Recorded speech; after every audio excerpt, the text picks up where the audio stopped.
¿Les ha pasado que en una discusión de cualquier problema, ustedes son las personas que terminan aceptando los argumentos o propuestas de su contraparte?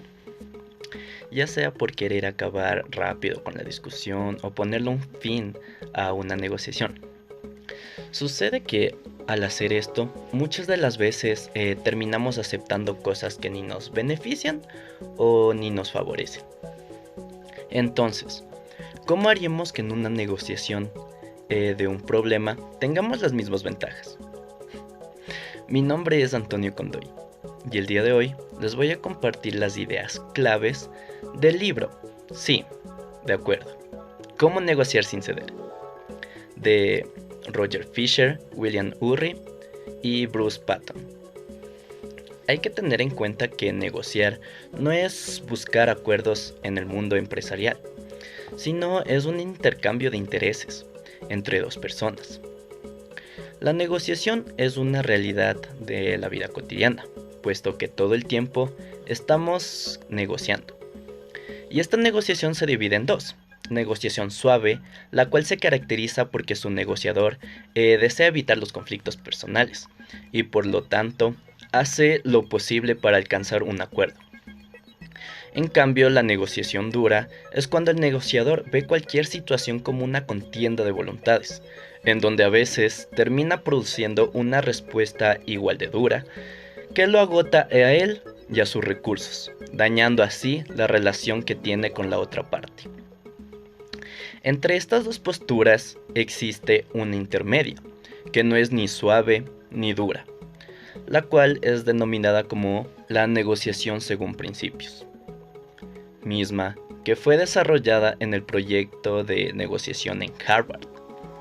Esta nos plantea que las personas no son máquinas y que al momento de negociar mezclan sus emociones con el problema, por lo cual hay que separar a los seres humanos del problema. Entonces, en el capítulo 1 nos plantea el problema, el cual es no negociar en base a las posiciones, pues como manifesté anteriormente, las personas tienden a posicionarse cuando están inmersas en algún conflicto. En este tipo de negociaciones, el objeto consiste en mantener la posición y conseguir lo que se propone.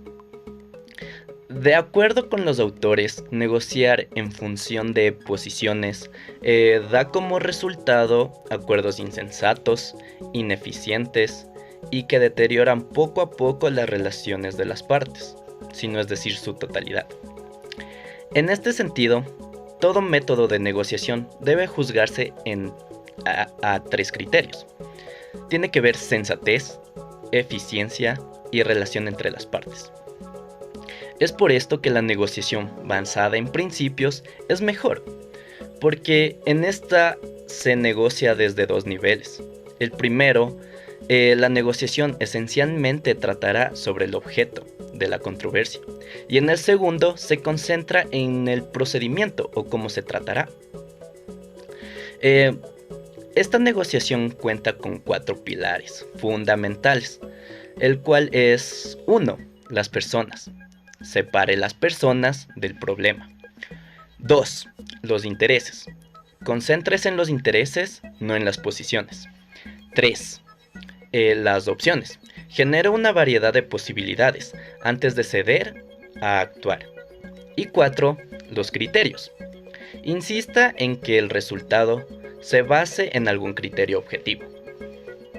Por eso, en el capítulo 2 nos esbozan cada uno de estos 4 pilares. 1. Separar a la persona del problema.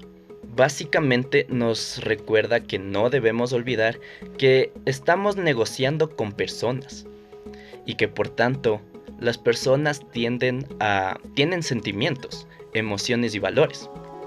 Ellos tienen intereses también, los cuales son la sustancia y la relación, misma que tienen que ser separadas en base a la percepción, es ponerse en los zapatos de la otra persona, y en base a la emoción, en donde reconoceremos las emociones propias y la de los demás para no estar o romper la negociación.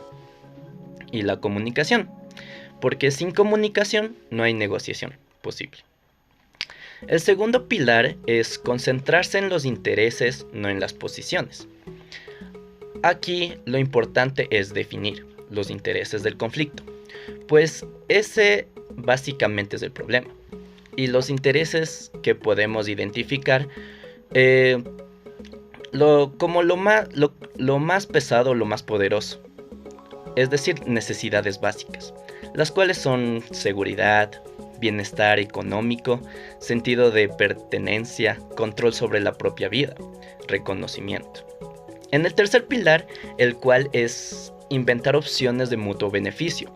Esto es más para solucionar el punto de controversia en el conflicto y así llegar a una negociación estable. El cuarto pilar insiste en que los criterios sean objetivos. Cabe recalcar que la persona que utilice criterios objetivos son las que usan su tiempo más eficientemente. Y el proceso para crear criterios es muy fácil, porque cuenta con 3 cosas: buscar criterios objetivos comunes, ser razonable y escuchar a las otras partes y no ceder ante la presión. Esto hay que tener en cuenta.